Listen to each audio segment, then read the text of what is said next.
Hi, all, Bones here from AusBSA Bantams, and if this video is sounding a little bit staticky, don't adjust anything. We're actually raining on the roof, so the microphone picks it up pretty good. So for this video, all I thought I'd do is just give you a quick rundown on what we're up to in the workshop at the moment. There's a little bit going on, and we've got a couple of weeks of wet weather coming up, so I thought I'd get a lot of stuff piled into the workshop schedule to get things done. So let's go in and have a look. So on these shelves here are all the pieces from Harley Davidson. So my Harley Davidson dropped the big end. The kingpin has got wear on it, started to flake off some of the hard surface on it. So the crank's actually in the bike shop. It's been split. We've identified the problem. We've got parts on order, but some of those parts, like the rod kit, I'm getting a new rod kit for it. They're not due in until the end of next month. So this is going on the back burner, and this will be basically December job. December I'll also taper off the Oz Bantams workload as we're running into Christmas as well. So all the bits are on order, just to wait for them to come in, and there's not too much else I can do. I have things like covers I have polished while I've had the opportunity, so there's nothing to do other than wait for all the parts to come in. So I'll go and have a look at something else. Alright, this bike here that we've got in the workshop working on at the moment is a 1952 125 D1 Bantam. Now this bike has been specifically built to do the Sellex Beach races in South Australia. So if you're from the UK and you don't know what the Sellex Beach races are, every 2 years in March, at a place just south of Adelaide on the beach, they have a 1 mile course, half a mile down the beach around a barrel, half a mile back. The 125 class does a 3 mile race, and you're not allowed to have a bike built after 1963. It's only classic bike racing that they go roaring down this beach. So this bike actually raced last year. It went pretty well, but not well enough. So what we've done, I have got the bike back, put a close ratio gearbox in it, changed sprocket ratios, and also put a Mikuni carby on it and got rid of the AML carby. So we'll have a bit of a look over a couple of the features of this bike. Alright, that's how Mikuni's set up. Now what I've had to do is actually make another inlet manifold to accept the Mikuni flange size. So this actually is a piece of pipe that's been slightly flared out to the same bore size as the carby, and it transitions into a rectangle on another flange I've machined up to match the inlet port. So far so good with this carby. I've gone and ordered a heap more jets, and I think this thing will tune up really, really well. If the way it's running at the moment is any indication, it'll come up just fantastic. But it's not there yet. It needs the jetting to be sorted out. But we'll get there. We'll get that done. So centerfire head. All the transfers have been welded up so you can get a bit more of a profile opening up the transfers. Obviously running one of my electronic ignitions on it as well. And yeah, as I said, this bike goes pretty good. We're actually going to dyno run this bike once I get everything sorted on it and just see what sort of horsepower it is putting out. And this bike's also running a tuned pipe, so that was designed by me and built by me. Obviously a bit of lagging there because it gets a little bit close to your leg and it does get a little bit warm, but yeah, it works really well on this bike. So I haven't done too much on the jar just because I've been too busy doing customer work. And the other development at AusBSA Bantams is that there's another person in the workshop. I've actually taken someone on, and that's my stepson, who's moved back home to help out. He's actually away at the moment with his brother drag racing their bikes at about an hour away from here. So hopefully with a little bit of rain around, the track's not too wet and they're alright, but we'll wait and see. But I'll take you over and show you what we're going to be doing all of next week. Okay, so welcome to the little bay where I make all the Bones CDIs, electronic ignition. So as you can see here, Next week we're lining up to do a production run of CDIs. When I do a batch of CDIs, I do a batch run of 25 at a time. On my own, it takes me about a week to get all those done. But as I just said, the stepson Justin, he's helped me with these plenty of times before, so it won't be taking that long. I won't go through the process of how I actually make them because I just don't want to give away my trade secrets, literally. As you can see, bench over here has actually got all marked out for lengths of cables and all that sort of things, and soldering station and all that, so I can just sit there all day and get everything done. And once you start, it usually flows really, really well. You just got to sort of keep at it, otherwise it's just unproductive. This contraption here is actually,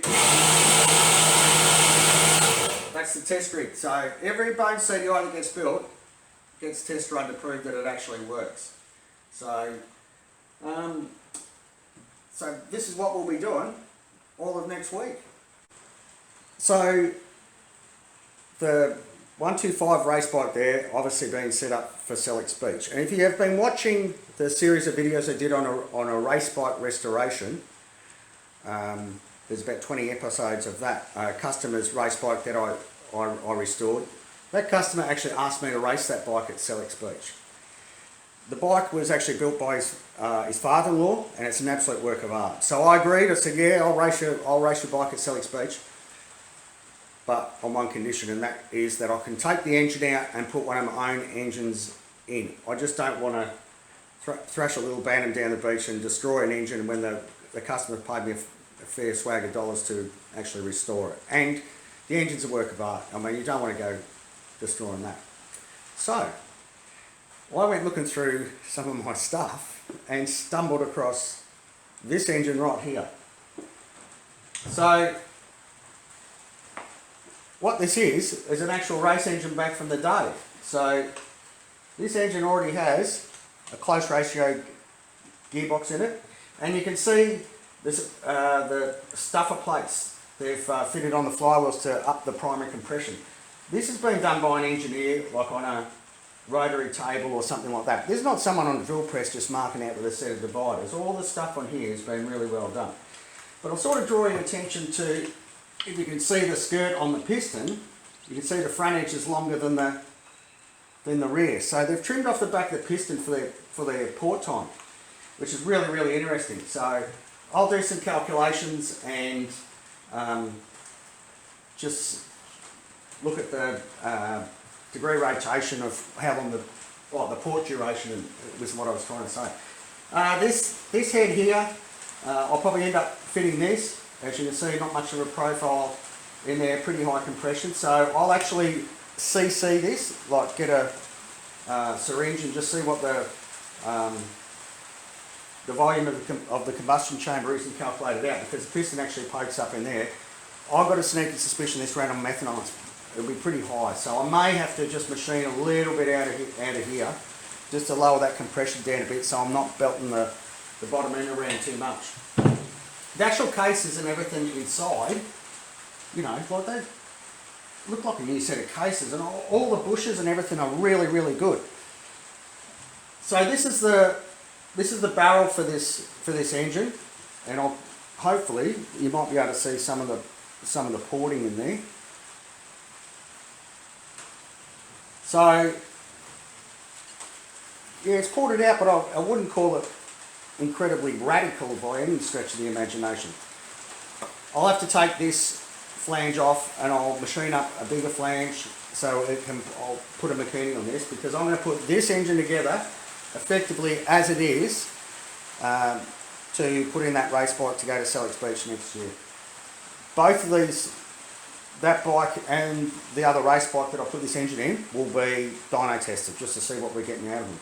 But before I do that, I'll actually map all the ports and distances and all that, profiles and all that, because I mean, if this engine really cracks on and I do blow it up and destroy it, well, you want a reference to be able to go and be able to rebuild a new one. But pretty impressive. Also in some of my race gear, I've got this barrel here. So this barrel's been fitted with a press fit extra aluminium fitting. But the interesting thing is these transfer port covers. So they've actually machined off the barrel, made caps to go over the transfer port so they can enlarge the area. And hopefully you can maybe see in there. I'll try.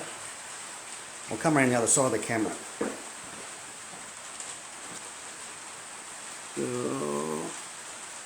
Oh, right, there we go. So that's actually bridge ported. So can you see the little bar down the centre? That means you can really open up your ports and still support your piston rings so they don't snag. I don't think you can see that one too well in there. But yeah, this is a pretty radical thing, this one. So I was going to fit this up. I think I'll still build another engine separately to do this. Well, actually I have to, because the stud spacings are different. This is the later model stud spacing. That's the early model stud spacing for the YD engine. So I'll build up another engine one day and give this one a go and just see how it goes. So yeah, a couple of jobs to get out of the way, then I'll get onto this engine. But that's basically all that's been happening in the shed of late. So I think it'll be a short video, but anyway, I hope you enjoyed it. To those that have subscribed, thank you very much. The subscriptions are still going up a fair bit, and it's really appreciated. And all the people that comment, thank you very much. Really appreciate that as well. So until I do something else in the workshop, I'll see you later. Bye bye.